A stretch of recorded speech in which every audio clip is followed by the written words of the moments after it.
Welcome everyone to another lecture in the Tokyo College lecture series. Today's topic is collaborations in language from documentation to resurgence. My name is Michael FACIUS. I'm associate professor here at Tokyo College and the moderator for today. Let me briefly introduce our speaker for today. Mark TURIN is associate professor at the Institute for Critical Indigenous Studies and the Department of Anthropology at the University of British Columbia, and currently a visiting professor here at the college. Professor TURIN is an anthropologist of the Himalayas and more recently also the Pacific Northwest. He directs the World Oral Literature Project, a global initiative to document endangered oral literatures, and the Digital Himalaya Project, which he co-founded in 2000 as a platform to make multimedia resources from the Himalayan region widely available online. Professor TURIN will start us off with a lecture of around 40 to 45 minutes, which will then be followed by a comment by Hannah DAHLBERG-DODD. Professor Dodd is an assistant professor here at Tokyo College. She is a linguist who works on language use in popular media and how language use relates to broader social cultural ideologies. After the comment and response by Professor TURIN, there will be time for a question and answer session with the live audience. If you have any question or comment, please feel free to use the Q&A function in Zoom, which you can access via the button which should appear on the lower part of your screen. Okay, with that said, let's jump right in. Mark, the floor is yours. Thank you so much for the introduction, and I'm delighted to have this opportunity to connect with you today. I'd like to thank Tokyo College for this opportunity, and particularly to Professor FACIUS and also Professor DAHLBERG-DODD for serving as moderator and commentator, respectively. An acknowledgement of the central role of language, culture, and territory for Indigenous communities the world over must not become some kind of symbolic rhetoric, some necessary disclaimer or fast footnote in a publication. For over 30 years now, the concerns and aspirations of Indigenous speech communities have given my research direction and meaning, and they motivate me to this day. My presentation today focuses on a longitudinal partnership, and dare I say it in this professional setting, lasting friendship that has shaped my research over 3 decades now, with members of historically marginalized Indigenous speech communities across the Himalayan region, and increasingly with a global community in print, on air, and online. I should say that the photos I show in today's presentation have the explicit agreement of the individuals who appear. This image, for example, shows the shaman Dirga Bahadur Rai from the Dumi community reciting his oral tradition, a narrative for ethnographers Alban von Stockhausen on the left and Chatur Bahadur Rai on the right in eastern Nepal. The photo was taken by Marion Wettstein. Many research projects in field linguistics are increasingly framed as cooperative, community-based collaborations for social good, at least to funding agencies and in their public declarations. This represents a kind of social movement that, and here I quote from Lise Dobrin and Josh Beerson, has brought academic linguists out of their offices and out of their libraries into a shared space. In the minds of some scholars working with speakers of endangered languages, the exercise of documentation itself has explicit activist, political, and representational components. While nation states continue to discriminate against minority language speakers and the languages themselves through punitive legislation, many field linguists are becoming advocates and supporters of speech communities. Descriptive field linguistics, then, has made something of a transition from documentation as salvage or rescue work, which set out in decades past to reclaim from the debris of modernity the last vestiges of some imagined Indigenous linguistic purity, to viewing documentation as a real-world, urgent, participatory, and even community-led process. Now, to be clear, I don't believe that linguists have become political activists or community mobilizers overnight, but rather that many of us are finding ways to acknowledge that the linguistic riches that we learn from and document during our fieldwork can be deployed in ways that can satisfy three things at once. First, standard professional needs for career advancement and publication. Done. Second, the increasingly stringent requirements imposed by funding agencies to share research findings and be ethically engaged. And third, and without doubt, to my mind at least, the most important and pertinent today, supporting the speech communities whose languages we've had the privilege of researching and into whose lives we've inserted ourselves. This image shows a research initiative funded by the World Oral Literature Project that I direct, and it shows Ranki on the right, one of the oldest inhabitants of Cholakad in Kerala in India, and a great source of cultural linguistic knowledge, being recorded by two members of her own community, fieldworkers Ram K.A. and Kiran Tom Sajan. The practice of parachute fieldwork, or hit and publish linguistics, are losing traction in all sections of the discipline, thanks in large part to the increased visibility of community-scholar partnerships. It is with relief, then, that I feel extractive linguistics is out and a kind of engaged linguistics is in. Linguists no longer can, nor that they should, work on an indigenous language, but increasingly work with a speech community, at that community's invitation, with their investment and full participation. Such a recalibration, a true ethical and also practical rebalancing, is all the more necessary when the communities in question have been marginalized, disparaged, relocated, subjected to waves of social and psychological abuse over decades, including through research. But as anthropologists have discovered through many decades of contested engagements, dilemmas lie at the heart of these new partnerships. For one, the act of creating and disseminating traditional linguistic objects, such as grammars and texts, dictionaries and corpora, may unwittingly reproduce the very same suspect power hierarchy that linguistics, in recognition of indigenous rights, so intentionally and proudly set out to dismantle. Second, and even more troubling for the heuristically minded ethical fieldworker, is that communities, just like their languages, are rarely as bounded as first hoped. Even though linguists write with nuance about the continuum of articulations that lie on the accent, dialect, language spectrum, ending up with the sometimes rather sterile-sounding term variety, not all of us have been equally reflexive about the porosity and fluidity of ethnic and cultural boundaries. Linguistic monographs are still built on meaty chapters devoted to complex verbal morphology and syntax, with discussions of the cultural history of a speech community often relegated to a very slim section historically entitled "The People." Anthropologists have been known to do the inverse, with very thin chapters on the language.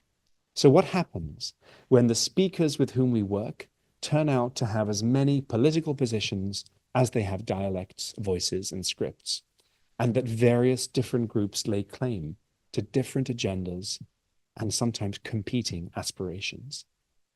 And then what if the subjects, no longer objects of study, still regrettably and I think quite problematically referred to by some as informants, or the altogether more World Bank sounding term consultants, willingly participate in their own strategic essentialism and objectification, even a kind of documentization for their own political ends?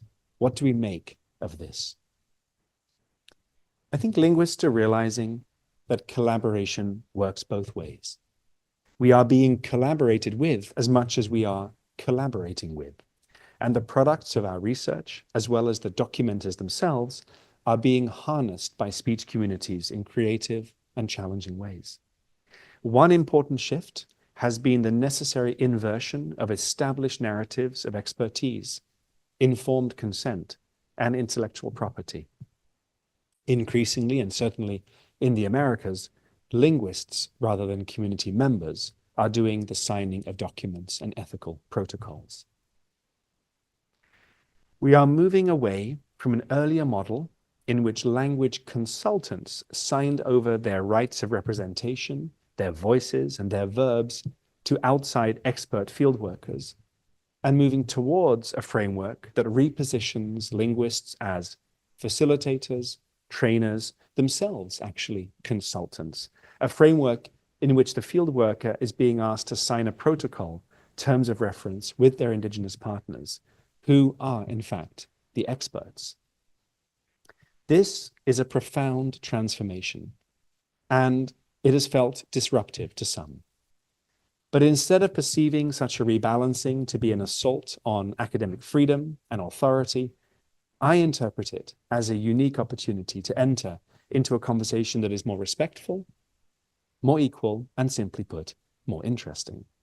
So this new, improved field linguistics that I'm speaking about has the potential to be more balanced, more stable, less prone to misuse, and I think has the potential to result in better partnership and lasting relationships. Now, with that theoretical framework done, I'd like to take you into some specific examples.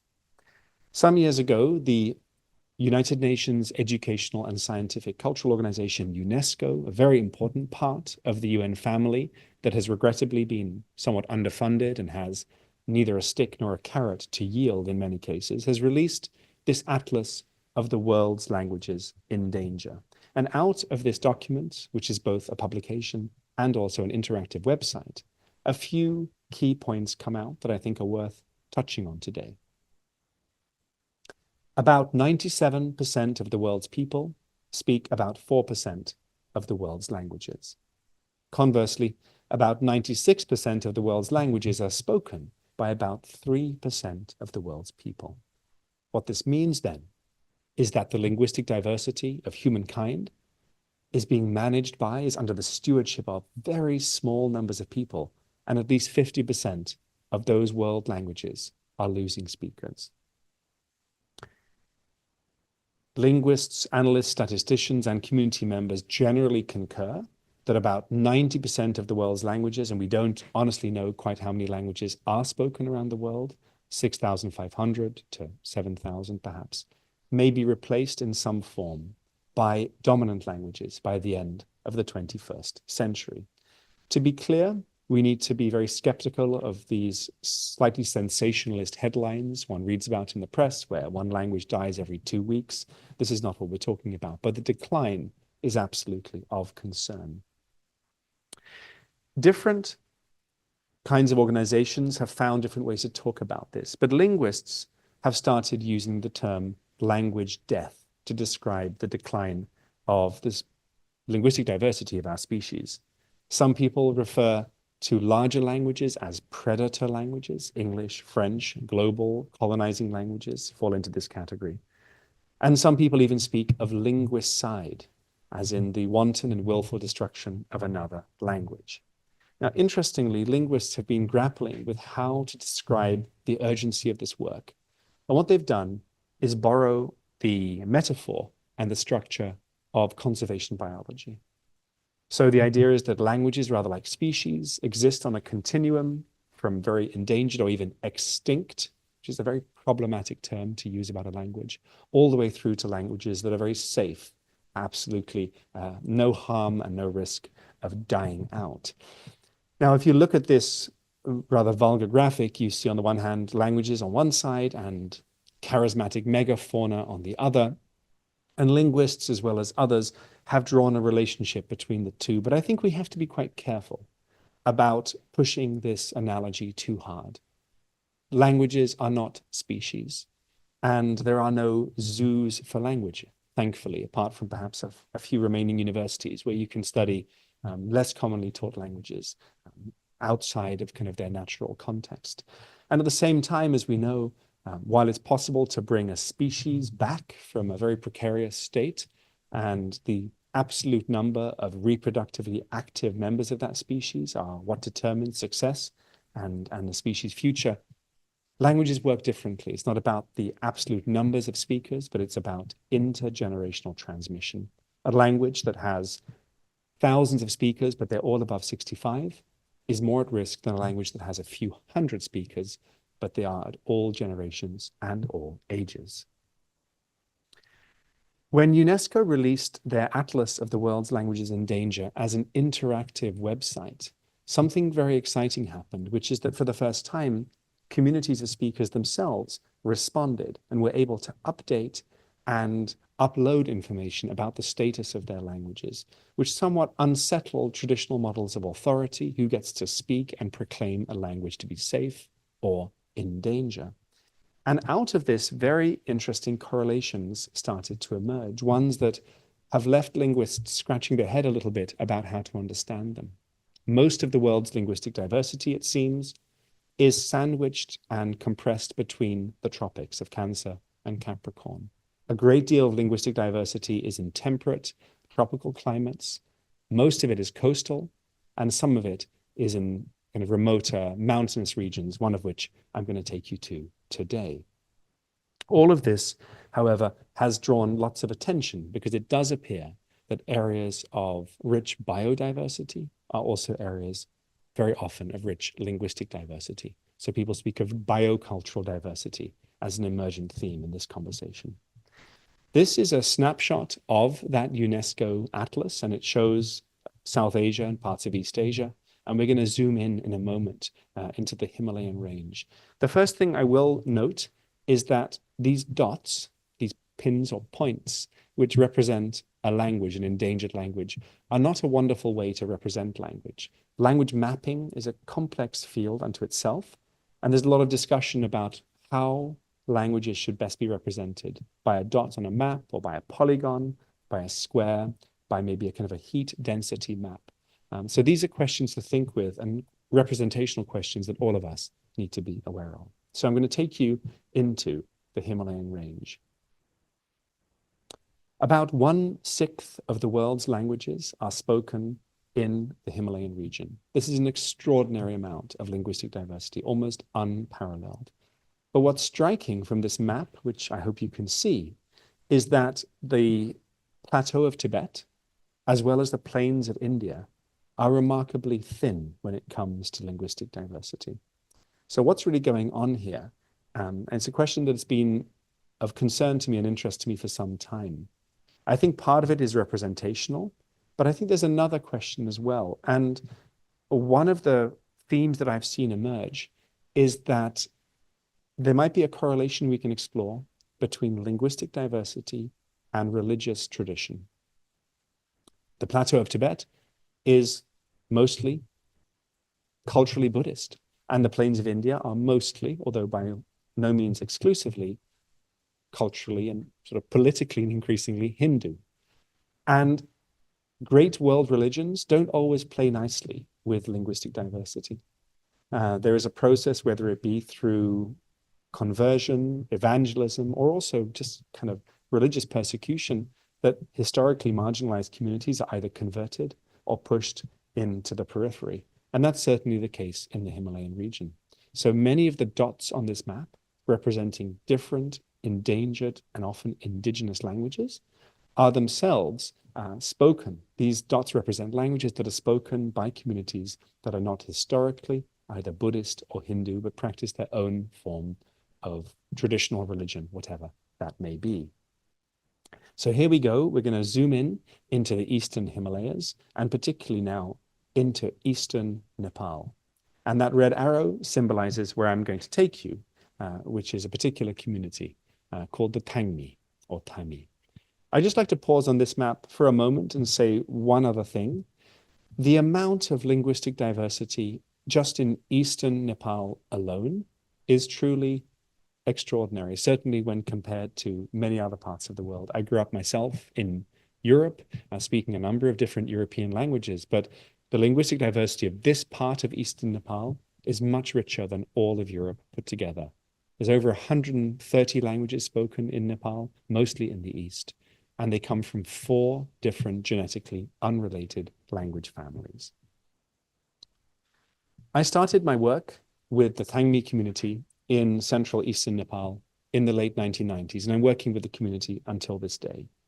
The Tangmi are a population of approximately 40,000 dispersed across Himalayan border areas of Nepal, in Dholaka and Sindhupalchok districts in the central east of the country, in India, particularly in Sikkim and the Darjeeling district of West Bengal, and also in southern Tibet. The Tangmi maintain their distinct, endangered, and formerly unwritten Tibeto-Burman language, and they have also their own indigenous system of shamanic ritual practice. This is a photograph I took early on in my fieldwork, and it shows the rice fields and terraces in Tangmi-speaking areas. I'd like to just point out, with a topography of like this, it's hardly surprising that Tangmi has 3 verbs to go and 3 verbs to come, depending on the angle of inclination that you're walking. Interestingly also, historically at least, distance is counted in the number of meals you need to consume to arrive at a destination in the Tangmi-speaking community. It is an extremely rich, complex, and grammatically intricate language, and one that took me quite a long time to learn. Now, it's about the process of learning and maybe even unlearning that I'm going to speak now. These 2 women, a mother and daughter, were the best language teachers I've ever had in any language that I've learned. They were also the most honest instructors that I've ever had the pleasure of learning from anywhere. There's no risk of grade inflation in their village. I started my work with the eastern variety of Tangmi, and after some time was told that I really should visit the western district where the language was spoken, which I did, and I arrived there. Hoiri, which means elder brother's wife, which is how I referred to her, was the wife of the headman in the village, Man Bahadur Tangmi, and they had 3 daughters, the youngest of which you see here, holding her own child. Her name is Kanchi, meaning youngest born. I introduced myself to the family, and I explained that I would like to learn the language. I was documenting it. And Kanchi, then a small child, said to me, "Say something in our language," which I did. And while everybody else flattered me with compliments about how nicely I spoke, Kanchi, who was then, I think, no more than 9, said to me, "That was really, really bad. You have a lot to learn. You better unpack your bags and start right away." Kanchi was the only person, perhaps because she was a child, who corrected me publicly in front of the whole village, while everybody else would puff me up with these empty compliments and hollow praise, saying things like, "Oh, when you speak our language, it's like the wind rustling through the trees. It's so beautiful." Kanchi was real. When I suggested that she might want to go to school more often, she said pointedly and quite directly to me, "If I go to school, who would correct your terrible grammar in my absence?" Until that point, I'd never really thought that the field linguist would be responsible for kids not going to school. We came to an agreement. We came to some kind of accommodation. I would walk her up to school in the morning, and she would interrogate me linguistically. She would go to school, I'd come and pick her up, and we'd walk down in the afternoon. She validated me. She drilled me. She was a linguistic gatekeeper and a first-class phonetician. When I protested that I couldn't really produce a good glottal stop, which they have in their language, she looked at me with some desperation and said, "Of course you can, uncle. You just have to say it like when you say water bottle, water bottle." And it was a bit like having your PhD supervisor in the field with you, but just more rigorous and less forgiving. But my progress in Tangmi was slow, and every success was eroded by another moment of confusion, as a more complex linguistic puzzle lay in wait. It took me, I think, the best part of about 2 to 3 years to learn Tangmi well enough to tell a joke, and then another year to be able to tell a joke that was actually funny.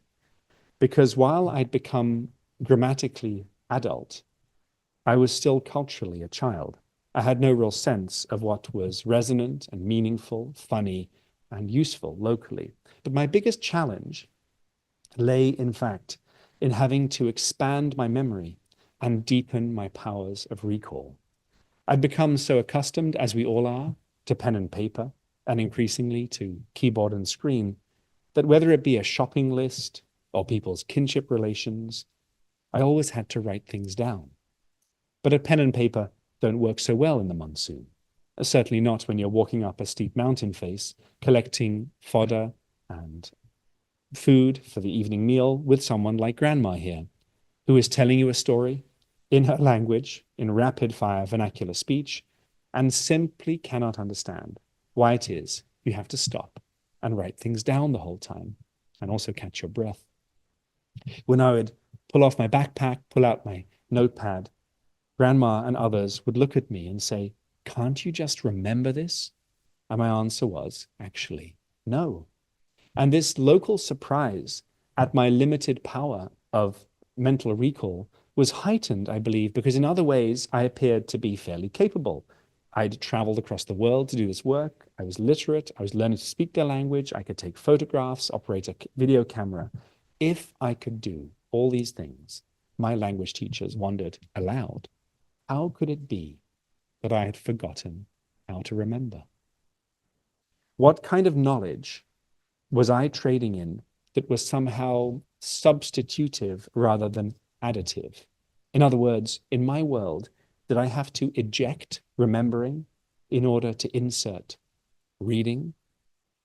Now, as my research partners and language teachers came to appreciate when they quickly picked up computers and embraced Unicode fonts for writing their language later, no, one ability did not have to displace the other. That feebleness was mine alone, but they wondered aloud whether my dependence on writing and increasingly on recording digitally was so complete that the process of documenting had effectively eclipsed my ability to remember or learn things by heart. But something else happened. And we have here Rana Bahadur Tangmi, elder in the community, an incredible knowledge holder, a person with whom I worked very closely, and his granddaughter, Pikin. It soon became clear to me that the community had been waiting for a long time for somebody like me to show up, and they weren't going to let me mess it up. The Tangmi people and their language had been effectively written out of national history, erased from the record for a complex set of historical and legal and political reasons. And the Tangmi were eager to be inscribed on the map of the nation through this work. But this is a big responsibility for a young field worker who is watching the intergenerational transmission of language break down over 2 generations, from grandparent to grandchild. After almost a decade of research then, I finally produced a 2-volume grammar of their language. It included an ethno-linguistic introduction to the speakers, their culture, a large corpus of glossed texts alongside a trilingual lexicon, a dictionary. The book, while much anticipated by some in the community, perhaps because it was so long overdue, was not equally well received by everybody. After all these years of work, I produced what I now call the basically useless dissertation. You can see for yourselves the skepticism in this girl's eyes as I returned the book. The late 1990s, the early 2000s, and onwards in Nepal were a period of massive political and social upheaval and instability, with a violent civil war and a level of just tension in the nation the country had never really seen before. And this period of unrest coincided with my research. Members of the community were asserting their indigeneity in their traditional homeland.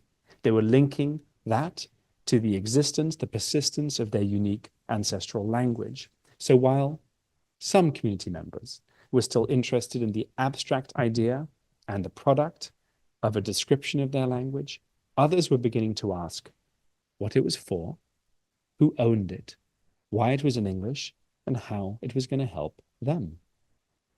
Now, as a partial response to these very serious and understandable questions, I had already compiled what came to be incorrectly called a Nepali Tami English dictionary, together with my long-term language teacher research partner, Bir Bahadur Tami. Now, I had naively thought that this co-authored trilingual lexical booklet would counter some of the political and potential criticism about the grammar, when in fact, in some ways, I think it heightened it.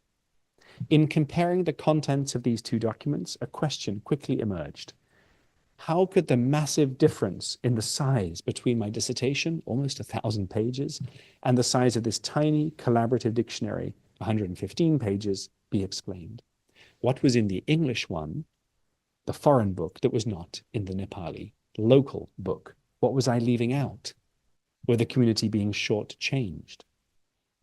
For some Tangmi speakers, my dissertation had achieved a positive symbolic status. It was a large, heavy book, but it had no practical role. It was impenetrable in English, expensive, and remote.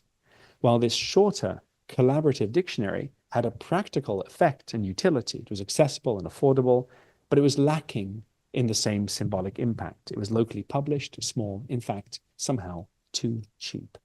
So Tangmi speakers wanted something that was both practically impactful and symbolically powerful, that had capital, and rightly so. And they regarded my endeavor as a proof of concept that could be bettered and further refined.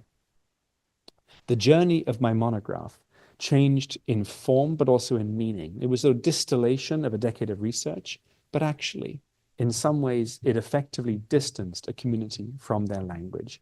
And this intervention, this small dictionary, was trying to kind of counteract that. Now, there's many things I could say about this, and perhaps some of it will come up in our conversation and discussion. But let me just say 5 highlights about the questions and themes that emerged in the course of producing a booklet like this. First, authorship. How does one credit the person or people with whom one has written a dictionary? Let's be clear, most dictionaries are not authored. And I was very clear in my work with the community that I didn't wish to be listed as an author on the front page of this booklet. It seemed a perversity. It's not my language. Either the community should be mentioned, specific language teachers and speakers, or nobody at all. But time and again, through a process of kind of consultation and collaboration, it became clear that people wanted my name on the front. I thought I was being honored and given a certain amount of status and prestige, but when I asked about it, it became very clear. In fact, many community members said, Mark, we need you on the front because this is a very political document. It's the first written document in our language, and it's going to cause lots of disagreement. And when things go wrong, you need to take responsibility. So authorship here is not so much about authority, but it's about responsibility. And there was an agreement that my long-term language teacher, Bir Bahadur Kami, would be listed on the front as working with me, but not as a co-author, in many ways to protect and insulate him from any fallout. The second question that emerges is whether this is really a dictionary. There was pressure from the community to call it this, when in fact it really is nothing of the sort. It's a simple word list with words in 3 spaced columns that I'll come on to now. But we agreed that we would call it a dictionary on the outside because that was what the community needed and wanted for some political and representational reasons, but that we acknowledged it was just a beginning. The third very complex question is that of script and alphabetical ordering. In which writing system should this previously unwritten language be represented? Should we use a Romanized script, relying on characters from a modified international phonetic alphabet, which would be precise, but not particularly useful? We discussed using the Tibetan script. The language is a Tibeto-Burman language, so that would have been in some ways kind of politically, linguistically appropriate, apart from the fact that nobody could read the Tibetan script. Or would we use the script of the national language of the country, Nepali, the Devanagari script, which, if people had any literacy at all, they had literacy in this writing system. But at the same time, to some more militant and political members of the community, it felt like using the master's tools to try and rebuild the master's house. Could you, in a way, reclaim a script and repurpose it for your own purposes? We made a decision to use the Devanagari script. Then the question is, which order to put the words in? And we chose, in this instance, for a lot of reasons, to actually lead with the national language, Nepali, in the first column. The second column is the Tangmi language, and the third is English. The next question, number 4, is which words to include.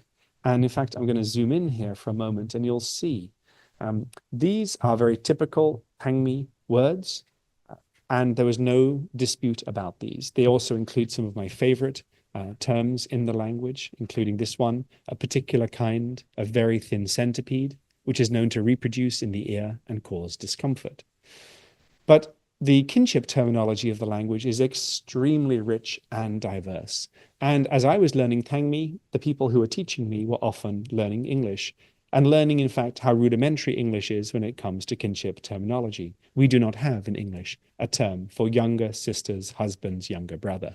And Tangmi speakers found that rather surprising. They were even more surprised that we don't disambiguate between different kinds of uncle. Everybody is uncle. Your mother's brother, your father's brother, your mother's sister's husband, and all of that. In Tangmi, each of these terms is different depending on the gender of the relationship, whether they are by blood or married in, elder and younger. So actually, this process of learning each other's languages, meeting in the middle, meeting halfway, was very generous and generative, and it produced in the Tangmi community, the speakers who worked with me, I think, a real appreciation of the richness of their language. But the question of which words to include is terribly complex in any dictionary, and certainly in a first dictionary like this. There are many instances of loan words from either Nepali, from neighboring other indigenous languages to Nepal, that have become fully indigenized into Tangmi to the degree that people are entirely comfortable saying, this is a word in our language, and who am I to say it's not, even if its etymological roots were pointing outside. So we chose in this instance to kind of keep it to the core lexicon, but that meant the dictionary was actually quite small. And the third question really, the fifth and final question was, which term to use for the community themselves? This is complex. The endonym, autonym, that's the community internal term for the community, is Tangmi, with an NG, Tangmi. And this was more correct when you're speaking the language, but it's not recognized by the Nepali state and wider society, who use the term Tami, Tami. And it was decided that for this first publication, we would use the term Tami because it was somewhat recognizable to non-Tangmi community members. So it would have a resonance and connect with outsiders, and thereby sort of introduce the community through the language to a wider readership. Some members of the community felt this was a missed opportunity to stake out correct representation, as is so often the case in these collaborations, and that's the point of my story here. You have a process of discussion and lots of compromise. It's imperfect in so many aspects, but at least it's a beginning. And a beginning it was, because look what happened. Our tiny little publication served to catalyze 2 other dictionaries in response, both solely compiled by native speakers, without outside support, without my involvement, much larger, heavier, and more complete. It was like an archetypical fairy tale. The dictionaries just kept on getting bigger, in line with the dream of producing a comprehensive, complete, monolingual Tangmi dictionary, of which our humble undertaking was just an early appetizer. It was very clear, I think, that the dictionary, the word list that we produced, was a good proof of concept, but people felt it was incomplete, were also not satisfied with the first and last thing being written about their language being produced by an outsider, and quite right too. The gold standard, the ultimate document for comparison, were these large monolingual dictionaries, and community lexicographers, dictionary makers, were working towards such a dictionary by indigenizing Nepali words and including every possible verbal conjugation in their lists to increase the size, the number of pages, and the weight of otherwise their fairly constrained traditional lexicon. So after centuries of invisibility, dictionaries as political but also practical documents were suddenly becoming a unit of value. They were these impressive displays of local lexicography that recorded this language and also caught the attention of a newly inclusive state that was taking stock of linguistic minorities and beginning to offer some very modest, tangible benefits calibrated to their perceived level of indigeneity. So there are 2 points I'd like to draw out from this. First, as anthropologists know full well, and linguists are beginning to discover, partnerships and collaborations are always contested, and they can lead to practical challenges and also conceptual realignments. Second, the simple refrain of giving back to the community which is found in so many contemporary dissertation proposals and funding applications, is much more complex and problematic than many imagine. Documents are powerful and potent. Their authority and authorship is seldom singular and never agreed upon by all. And lastly, in all of these contestations and compromises lie really interesting research questions, ethical and intellectual questions that only begin to emerge when researchers engage with community needs and demands and enter into a true dialogue, a conversation. This process of negotiation and discussion can be enormously intellectually fulfilling as well as challenging. And it helps to transcend some of these mechanical discussions of cultural repatriation to arrive at a more finely graded position where trust can be established and maintained through collaborative work that is conducted in a transparent manner that is also circular and constantly iterative.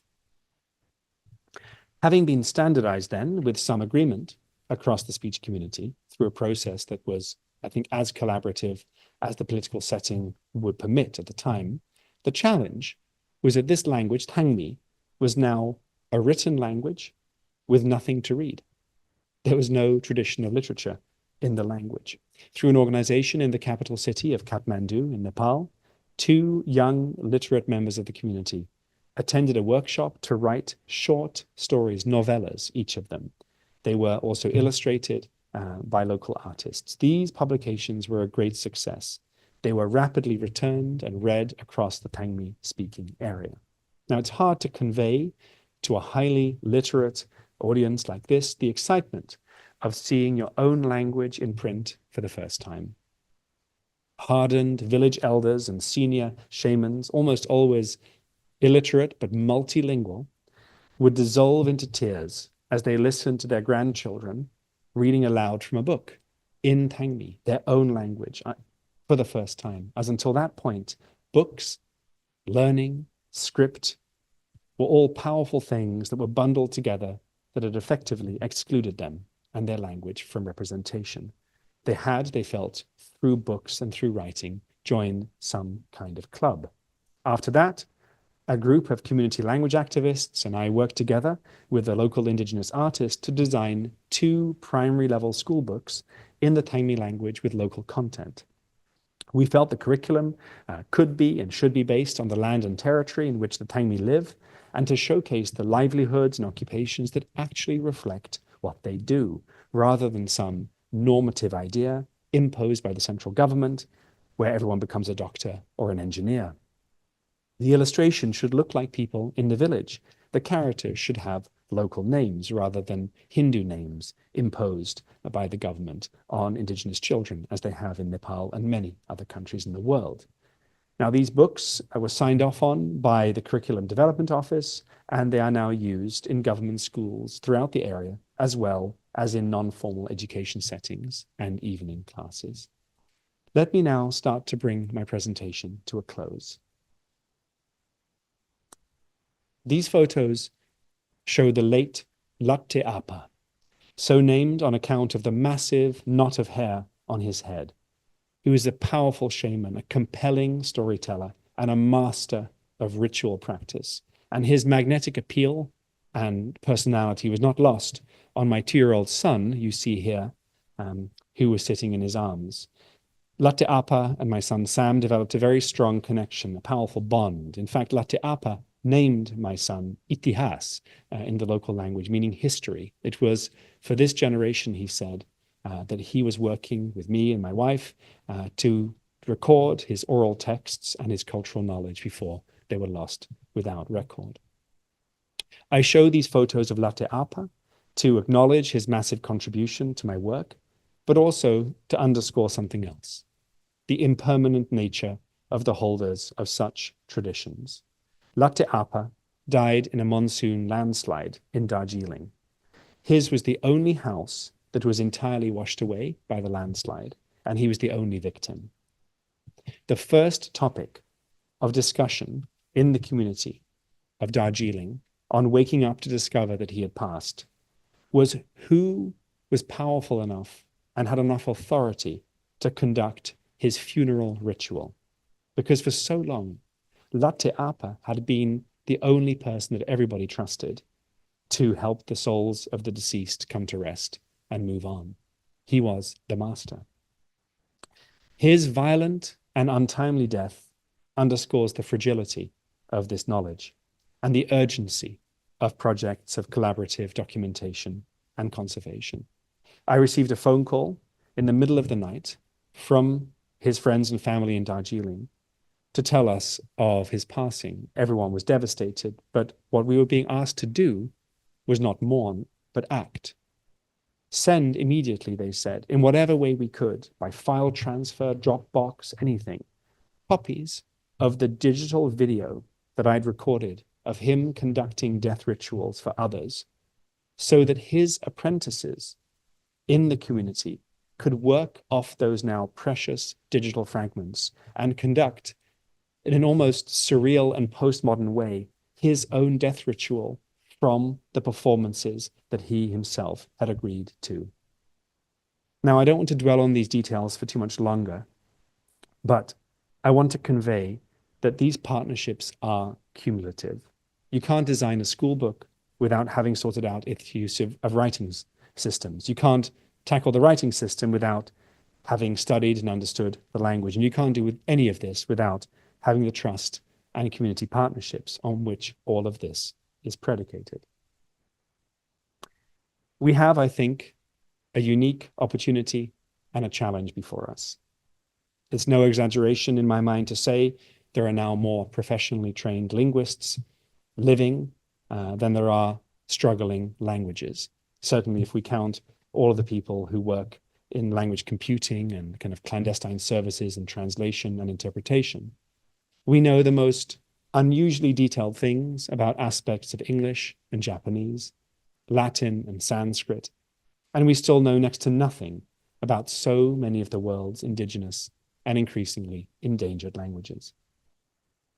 We need to ask our universities, our governments, and philanthropic organizations to support the documentation, the conservation, and the revitalization of endangered languages and cultural knowledge, and to assist in the digitization of historical materials, of which there are many, so that these are future-proofed and don't become an orphaned collection stuck in a shoebox in someone's attic.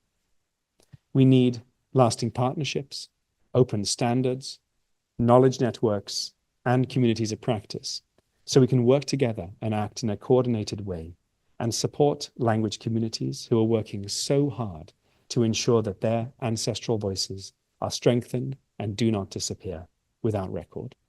In short, we need more people to know about this kind of work and this story, and to champion the extraordinary linguistic diversity of our species, perhaps one of the very things that makes us human. Thank you for your time, and thank you for your attention.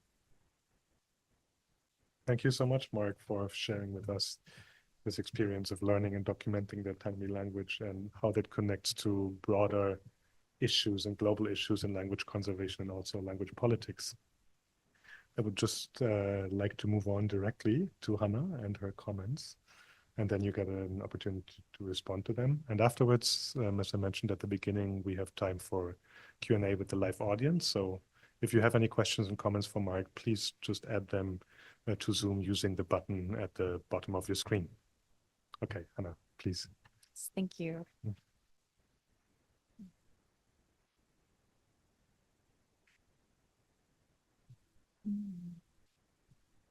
First of all, thank you for that colorful recounting of how your work with the Tangmi first began, how it unfolded, and some of the community-based language preservation efforts that came out of that groundwork.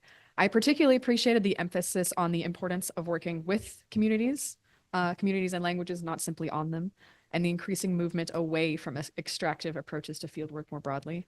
I say this especially because linguists and anthropologists working these days, right? We're not far removed from when that sort of extractive parachute fieldwork approach was much more common. So, as a result, a lot of communities are rightfully very suspicious of, anthropologists suddenly showing up and wanting to know about what they do. So it's very fortunate as well that the Tangmi happened to be in looking for that sort of language worker, if you will. For my commentary today, I would actually like to split it into two parts. First, I would like to ask you about sort of the broader political context that the Tangmi people lived in and some of the challenges that they were facing linguistically. And then for the second part, I would like to kind of zoom out a little bit and discuss language, quote unquote, modernization and digitalization efforts in the future of language preservation. So first, about the Tangmi people within their sort of geopolitical, social context. I love the map that you showed that the level of linguistic diversity in Nepal in general, which it had me thinking about, with so many other languages being spoken as well, how was the Tangmi language viewed by non-users of the language? To what degree did Tangmi have like a level of kind of understanding with surrounding languages? Because you mentioned there were 4 different kind of language families collected within that part of Nepal.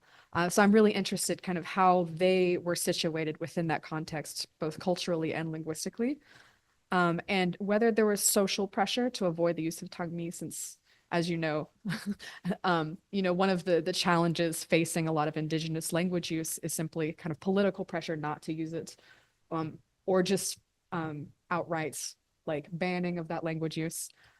So I was curious, kind of, because you also mentioned that the Tangmi people had been sort of kind of written out of like the local history. So I would like to hear more about that point as well. Finally, kind of the second big point I wanted to discuss was what makes standard Tangmi in this context, since with the creation of a word list that kind of necessitates this sort of standardization of the language. And you mentioned that you started with the Eastern variety and you moved to the West. Yes. You started with the Eastern variety and then began the Western variety. So what is there in that sense, is there a standardized Tangmi? What makes that variety more standard versus less standard? As well as kind of what represents the Tangmi language to non-users and why? Thank you so much. Would this be a good time for me to respond to these points? Please do. Thank you. I'm so grateful to be in dialogue with you, Professor DAHLBERG-DODD, because these are exactly the questions that I would hope to surface and didn't really have time to or focus on in my presentation. So I'm extremely grateful to you for the invitation to do so, and also for the insight that you bring here, given your training as well. Let me just say a few things about each. The position of Tangmi within the geopolitical context. Many of us may have heard this lovely saying attributed to many people, including Max Weinreich, that a language is a dialect that has an army, a navy, and a flag. And that gets at something political about language. There are certainly linguistic ways of describing a language versus a dialect, but this idea that when you have something that looks like a state around you, you become a language, is a very persistent theme across the world. And in South Asia, it has a particular skinning and form. It takes a particular form. And that is that there's a hierarchy that exists across South Asia, as I know it, between languages that have written form and ones that are only spoken. So in my understanding, that lovely saying could be somewhat repurposed in the context of Nepal, that a language is a dialect that has a writing system, a library, and its own Unicode font.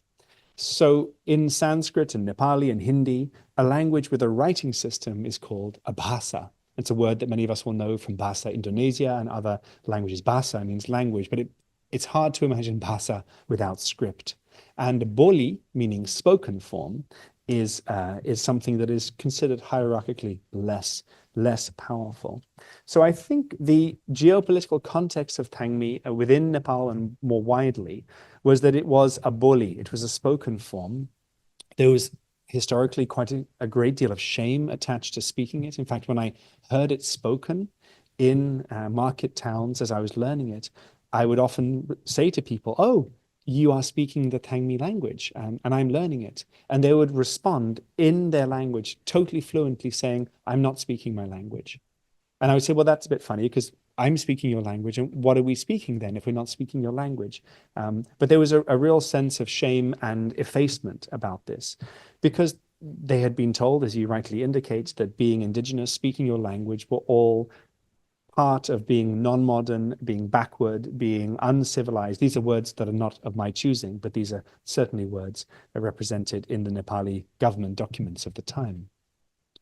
So I think that shift happened with the encoding of the language in digital form, with the civil war that Nepal went through, and with a growing awareness of a global indigenous movement that the Pangmi and other indigenous groups could tap into. So something that went from being kind of under the radar and less positive became more visible, more positive, and had a certain kind of traction and utility to it.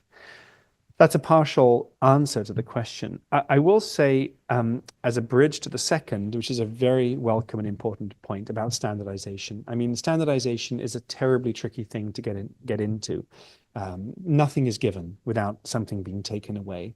And much of the pushback that I experienced and others have experienced from members of the Pangmi community relate to frustrations around how a language is represented. I've had people come up to me walking hours to tell me off for either including the wrong word or misspelling the word and saying, that's not how I say it. Currently, together with community members, we're working on not just Eastern and Western, but a 7 dialectal dictionary of Pangmi. I think it may be the last thing that I do on the language, because I've sort of a little exhausted, but also think it's somebody else's turn now. But we are working on a 7 dialectal dictionary, and that will be one that is a talking dictionary, online, in print. It'll have video and audio, male speakers, female speakers, and the idea is to capture all the variety of the language. I should say there's another concern, which is about script. So I touched on that a little bit, and that ties into questions of standardization. While I think most people still feel that using a slightly modified Nepali script, the Devanagari script, also used by Hindi and millions of speakers of languages across South Asia, serves the community well, there is still this hankering for some kind of unique orthographical representation, a unique script which would make them a unique community. This ties into part of the Pangmi origin story, which I can share. I've been told by elders that it's appropriate to share this in public context. And it goes like this. All of the communities, all of the indigenous people of the world were lined up, waiting for the great god Mahadev to bring and give them their language. And the Pangmi were the last in line. And when the great god Mahadev came down, he gave language and script to each and every community of the world. And when he came to the Pangmi, they being at the end of the line, he had nothing left. In fact, in one rendering, he put his hand in his pockets. Fantastic that God has pockets, but put his hand in his pockets and looked around for language, and there was nothing but dust and the remains of little bits of other languages. So he gave those to the Pangmi. And by the time he actually got round to them, they had been waiting so long and they were so hungry that they immediately ingested the language. So they took the script, they took the gift, and they ate it. And that is why, in the Pangmi understanding, they have only an oral tradition. They had a script, they ingested it. So to this day, people say, your work is not complete until and unless you found our script. And I have to say, well, first of all, I think it's a beautiful story, but also you guys ate it, not me. And so I don't think that's on me. I don't think I can recreate that which you have consumed. So there's this hankering for something, a unique scriptural authority, and people are working on creating a script for the language, which is a separate, I think, more political and symbolic undertaking than documenting the language and coming up with a dictionary. So perhaps these are just some of the preliminary answers to your wonderful questions. Thank you. Thank you. It's fascinating. They ate the script. Oh no.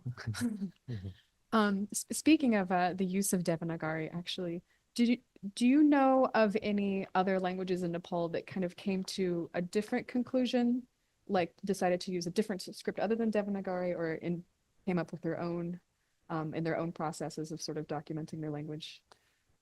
Thank you for that. Most languages have followed either the Devanagari approach, or if they are Tibeto-Burman languages with a tradition of Tibetan Buddhist practice, so they would have had men and women going to monasteries and nunneries, then using the Tibetan script, which is more complex to use because unlike Devanagari, which is a kind of what you see is what you get, you can build up very easily by consonant and sound and vowel. Tibetan script has all kinds of complex spelling rules and regulations.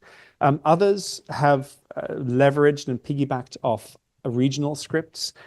In the Indian state of Sikkim, people are generating scripts for each and every language. So there's a real sense that you can't be Indigenous if you don't have your own script. So these things are different in different political contexts. Across the Indian border, it's different to, let's say, in Tibet or in Bhutan. But in Nepal, most people are using dominant scripts to represent their languages, yes. Interesting, thank you. Let me move on to my other slide here. All right, so zooming out a little bit, this kind of gets to that idea of like quote unquote modernization of a language, right? Which is, you know, like kind of a really sticky term to use because obviously people are speaking it now. Is that not sufficiently modern relative to their usage, right? So have there been efforts among the Tangmi people to add sort of lexical items that like they might have like a gap for relative to their day-to-day lives? And have there been kind of interest in like an increasing digital presence of Tangmi, as you could, has been seen with like a couple of other different languages, such as like kind of skipping down to the second question a little bit, like the Cherokee alphabet existing, having its own Unicode, right? Or like the availability of indigenous languages like Hawaiian and Navajo and like language learning apps. Has there been that sort of interest among the Tangmi people, or would they have a use for that sort of thing? Kind of continuing to that question, where does Tangmi fit in that broader context of broader like worldwide language preservation efforts? And kind of at a more kind of theoretical level, is that sort of digitalization / quote unquote modernization even something that should be considered necessary for the survival of minoritized languages? Oh, thank you so much for another round of inviting questions, all of which are things that I do think about and sometimes worry about as well. So to the first, modernizing the lexicon. Yes, there are very active projects to do so, and I have been part of some of them. So two terms that have been developed and introduced while I was very active in the field were a word for radio and also a word for eyeglasses. So radio, the term that is used is a wakebari. And wakebari means sound box or sound pot, which is perfect. And the word for glasses, introduced by Man Bahadur, so that is the father of my language teacher, Kanchi, who grilled me every day. He was a wonderful intellectual himself. And he introduced the term mishik ban for glasses. Mishik is eye and ban is friend. So eye friend was the word for glasses. And that had immediate traction. But then he tried ulamban for flashlight, road friend, and nobody liked it. So I think what's interesting about these neologisms and new words entering language, Tangmi don't have a kind of central language authority that can sort of wield with a stick and impose words. People try things out and they have traction or they don't. And sometimes they stick and sometimes they don't. So those words ended up actually sticking, but others people have tried and they haven't.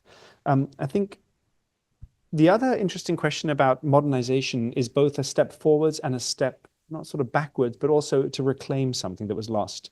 And this is about naming.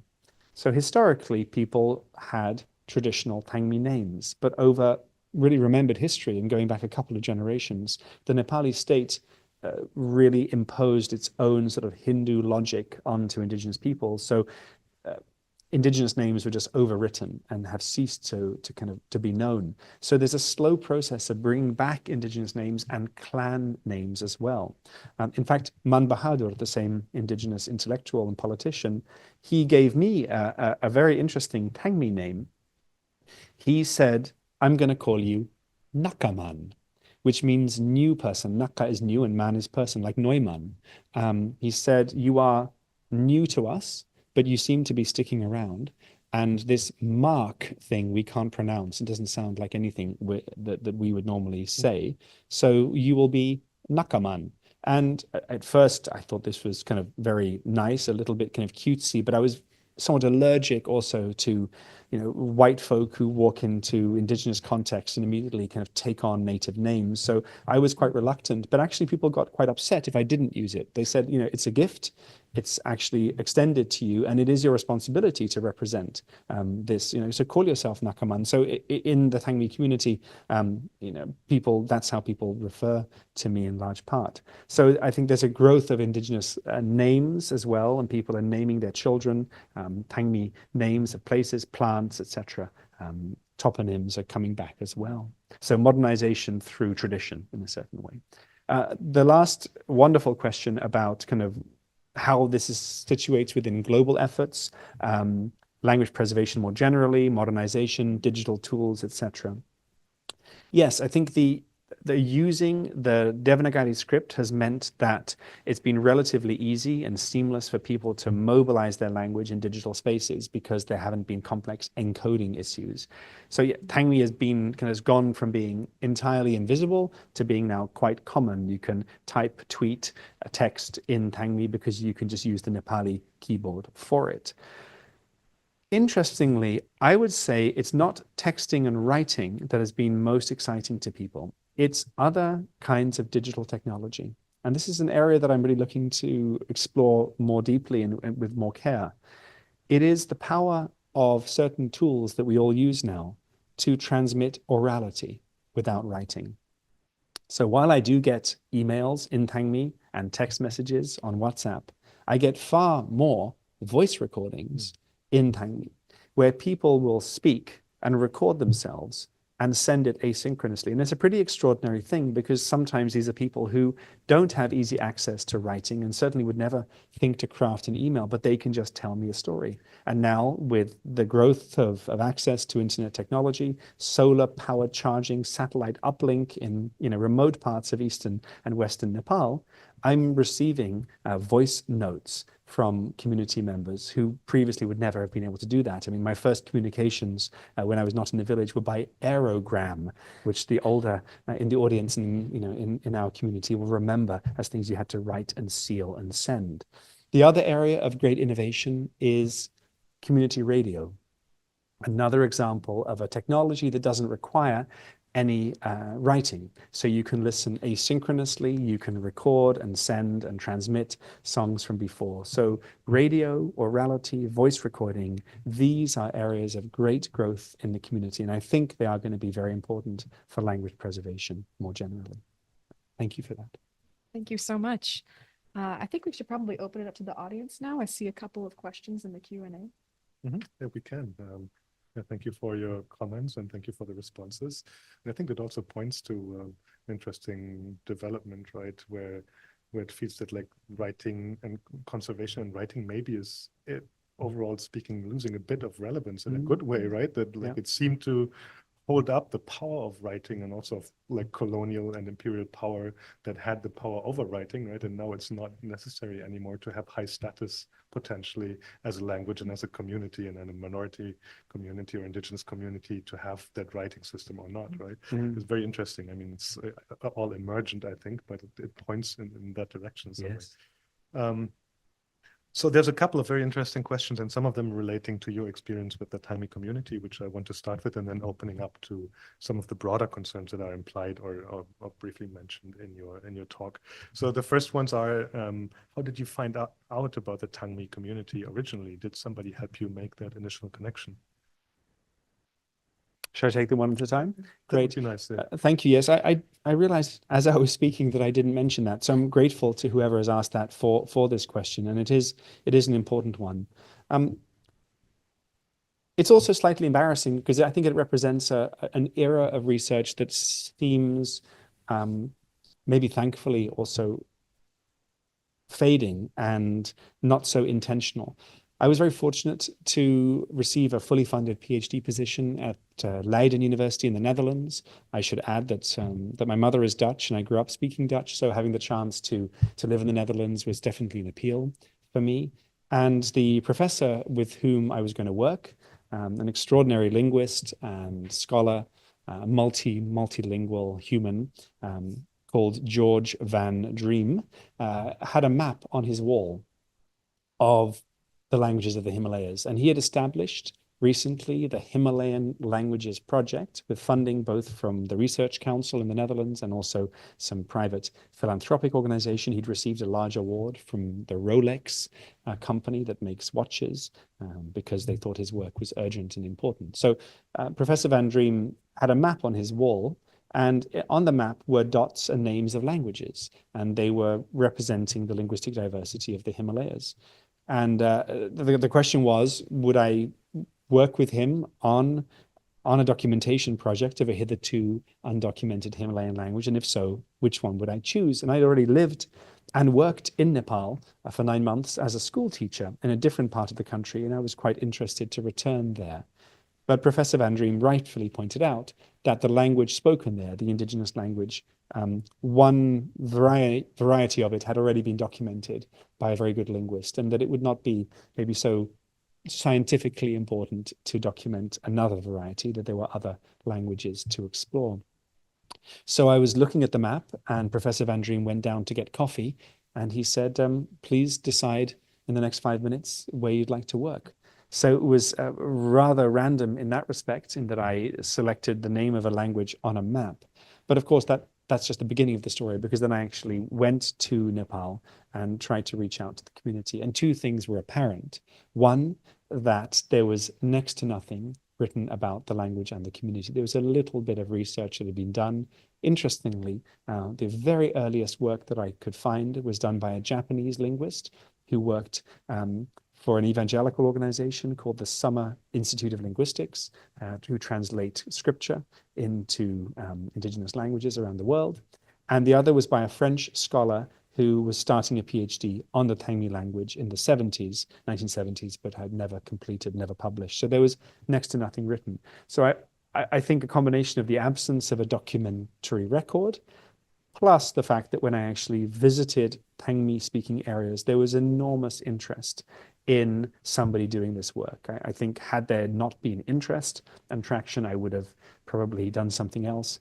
But it was a project, I think, whose time had come. So serendipity, chance, rather sort of random, almost colonial selection of a language name from a map, but then recast in community as a very collaborative partnership to document a language that people really wanted it done, and wanted it done correctly. So. Thank you. One more question about your personal experience with Tangmi is, how often do you speak or use Tangmi now? Do you think the language has had an impact on your cognitive recall? Do you find yourself writing notes less now? Oh, what a beautiful question. Thank you for that. I've never actually been asked that before. I think language for all of us is probably, if it is as it is for me, very situational and contextual.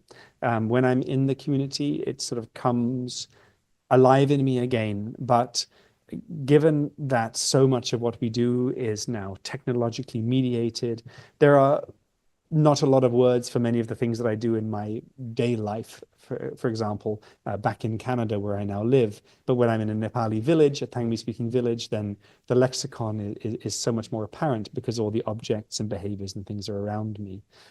I think there are a few other things to say about that as well. I feel that it's enriched me, grown me, pushed me, challenged me. I recall very deeply when I was intensely engaged in learning Tangmi and documenting the language. I was for weeks and months on end speaking nothing other than Tangmi and Nepali in quite remote villages. I didn't have anybody to speak English to, and I didn't have voice notes at the time. So I became, I think, very domesticated into the language. And I remember waking up once in the morning, and people in the village that I lived in at least sort of shared sleeping spaces. So you're all in one space together. And everybody was looking at me. And I felt quite embarrassed. And I said, what have I done? And one of the kids said, Uncle, you were sleep talking. And I said, I'm so sorry. I hope I was not keeping you awake. And they said, no, you were sleep talking in our language. You were conjugating verbs in our language. in your dreams.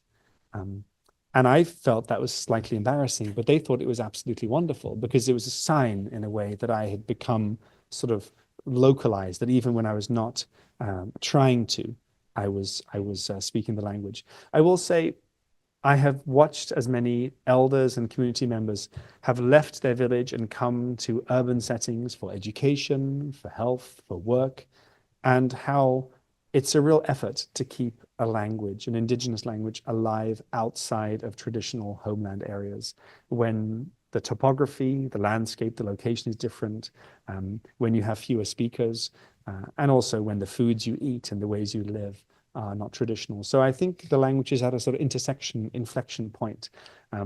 There's both strong revitalization initiatives, young people are learning again, which is fantastic. At the same time, ever more community members are outside of traditional areas, and the question is, what will the language look like in 5 or 10 years? But I have been deeply impacted and affected, emotionally, intellectually, and also socially by my time there. And thank you for that question. Thank you. Okay, now there are other questions about Tangmi language and community from 3 different people, but I think they are somehow connected. And the last one is, do you think, I'm telling you all 3 of them because I think they're connected. The first one is, do you think that the documenting the language has created a spiritual, quote unquote, distance between the Tami people and their spoken language? That's the first one. That's kind of the encompassing one, I think. And then there is another one asking about the shaman that you were talking about. And if like, since he was kind of a center of also like not just shamanic ritual, spiritual authority, but also in a sense of linguistic language authority, him passing away, that this create an effect in terms of, like a vacuum or something, or like a difference in the feeling for the language in the community. And then the third one, also connected, I feel, is, so you mentioned that there were 2 novels or like 2 books you produced, right? And the question was, were they based on stories that had been told in the community? Were they created anew? And does it make a difference? And does it also make a difference in terms of the power relations between the languages and like the modernization, or whatever you want to call it, of the Tangmi language in that regard? What wonderful questions. I thank you all, and I thank you also, Professor FACIUS, for kind of clustering them. They are indeed related, and let me find a way into speaking to all of them. The first one relates to this question of, beautifully phrased, spiritual distance through the process of documenting. I have thought about that, and I don't think it's so much spiritual, although I welcome the chance to reflect on that. But I do think there has been, for some, a sense of representational distance. So, and I've seen this also in Indigenous North America, in the Canadian Northwest where I work. Elders in communities in Canada may often speak their language, but they don't write it. If they went to school at all, they went to Indian residential schools, which are terrible institutions where their languages were beaten out of them and they were really kind of forced to assimilate. Young people are learning those languages. They're learning them in school through language programs. They're learning to read and write, but they don't speak. So you have this tension where speakers often can't write and writers often can't speak. And something similar was certainly at play in the community.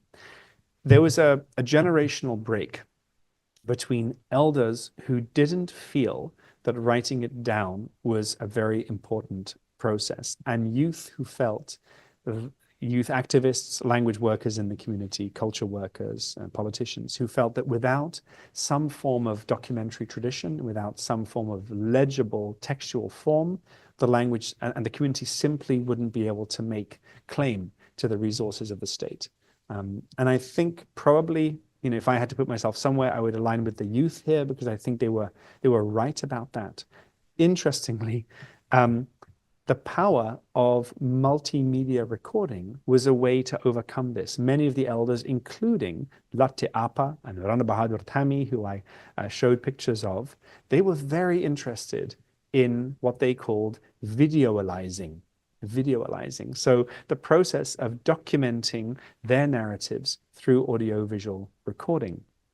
And the purpose of that was not only an appreciation of the performative aspect. I mean, you lose so much if you render a song, a story, a chant in just simple written form, but also what they appreciated and felt was so important was it was a way to reflect and capture the diversity of expression. So back to your point, Dr. DAHLBERG-DODD, about standardization. If you have 3, 4, 5 recordings of a song, of a tradition, then it's hard to say one is better than the others. And those live now on TikTok, on YouTube.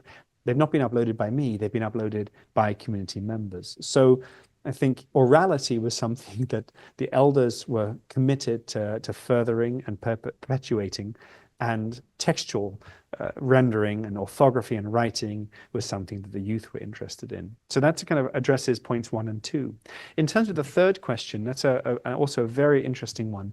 Yes, I can confirm that those 2 short novels that I showed pictures of, they were not translations of existing literature. They were written from the ground up in Thangmi. They were conceived in Thangmi, then translated into Nepali and also into English. This was very important because it gets away from something that we've seen in many nation states that are trying to be progressive when it comes to language and culture policy, by which dominant stories, the story of the nation or origin stories or political tales, are translated into indigenous languages as a way to kind of build cohesive national integration. This was not that. This was not a form of kind of translation. This was rather a form of kind of indigenous flowering of cultural linguistic form, and then translated into Nepali and into English after that. This gets into, I think, a bigger question, which is that of the role of bilingualism and multilingualism.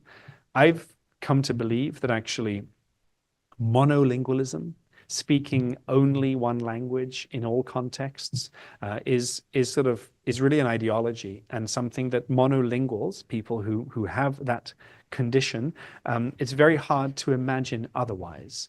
It's very hard to conceive of a plurilingual, multilingual world if you are cooked and marinated in only one language. And I think that's an important point, because actually there's very, very few monolinguals in Nepal. And unsurprisingly, because this is true, I think, the world over, monolingualism is the privilege of the people at the top of a cultural, political, social hierarchy, because they expect everybody else to kind of level up and learn their language. I mean, historically, how do English people travel around the world?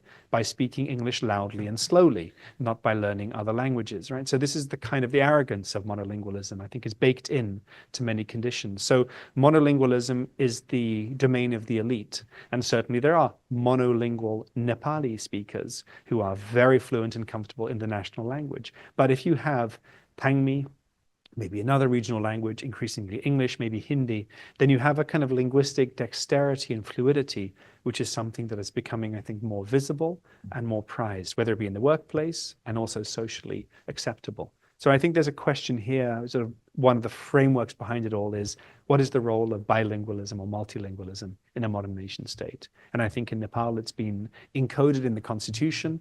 There's recognition for the indigenous languages. They're not named, but they are kind of represented in some way, not at the same level as Nepali, but at least they're recognized as being part of the nation.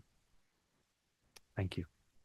Thank you so much. There are more fantastic questions about the Thangmi situation and the broader political and national context in Nepal, such as around the question of like the possibility of including some of the materials in a national curriculum or in wider curriculums, or another one about the question of this relationship between linguistic diversity and religious tradition, to what extent it's applicable in the Nepali, inside the domestic Nepali context.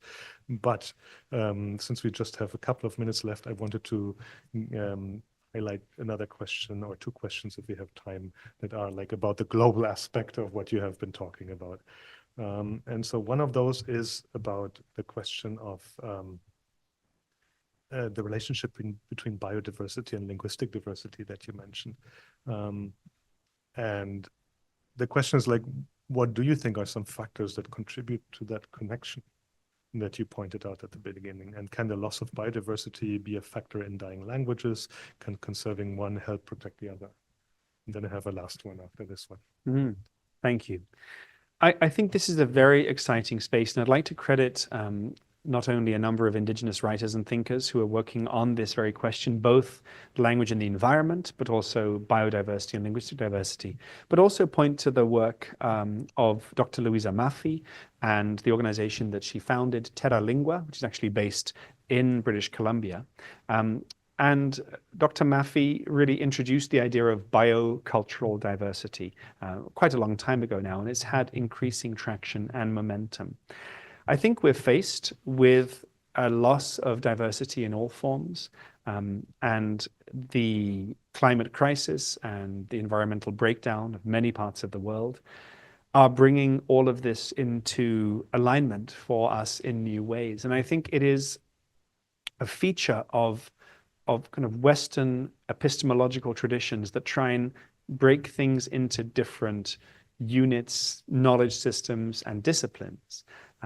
And for Indigenous communities on the front lines of climate change, the Himalayas is often referred to as the third pole because of the melting ice caps and the fact that communities across the Himalayas, particularly downstream of the mountains, are feeling the impact of climate change very dramatically. They're becoming climate refugees, their livelihoods are being destroyed. But for them, linguistic diversity, cultural diversity, biological diversity are all nestled and bundled in together.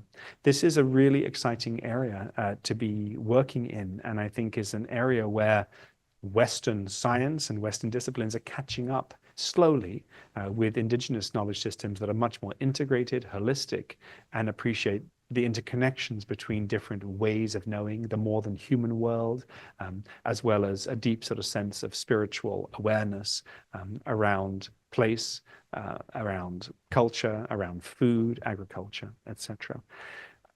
In terms of kind of the mechanics of how this happens, there's quite a lot written again about it by statisticians, linguists, and also increasingly geneticists.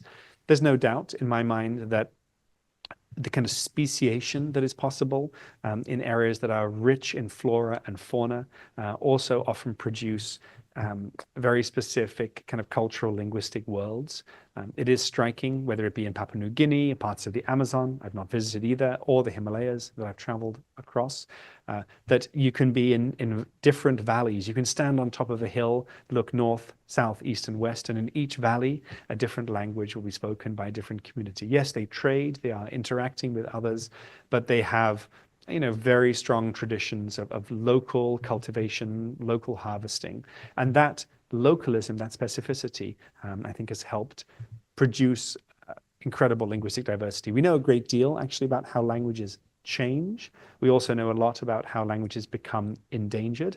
We don't know so much yet about how languages emerge apart from now in contact settings. So the origin of this kind of linguistic diversity is something that is still being much debated by scholars and community members in the Himalayan region. But to me, as I start to think in my own work more holistically and interdisciplinarily, I see areas of great interest around biodiversity, cultural diversity, linguistic diversity, and ecological understanding.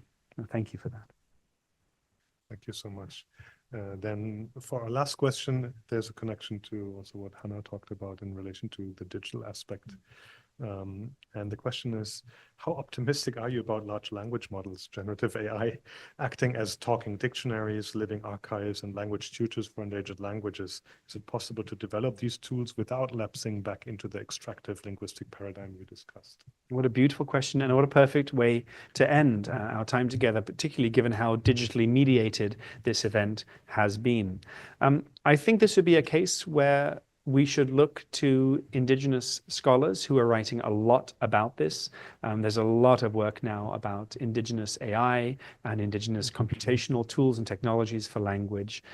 I think it is striking to see that whether it be organizations like the Canadian Research Council, the Research Council of Canada, who has been funding work precisely in this domain to support languages like Cree and Mohawk, get talking dictionaries, verb parsers, and try and take off some of the drudgery of language work by kind of freeing up time to be more creative and take away kind of the computational load from people onto machines. I think what's important here is questions of ethics and ownership. The First Nations principles of ownership control, access and permission are very, very important here. I think we have to be really careful of kind of communities' languages being sold, mobilized, harnessed by corporations whose primary goal is, of course, their bottom line, their shareholders and their profits. So I think the potential is there.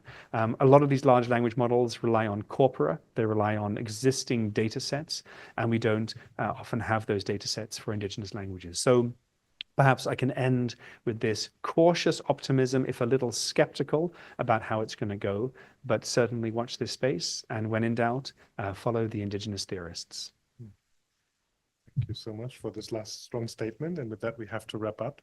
So thank you once again, Professor TURIN, for this wonderful, deep and rich lecture, and also Hannah Dahlberg-Dodd for your fantastic comments. And also thank you a lot to the audience for joining us today, and also for your questions and comments to the lecturer. That's it, and we hope to see you again next time for another Tokyo College lecture. Bye.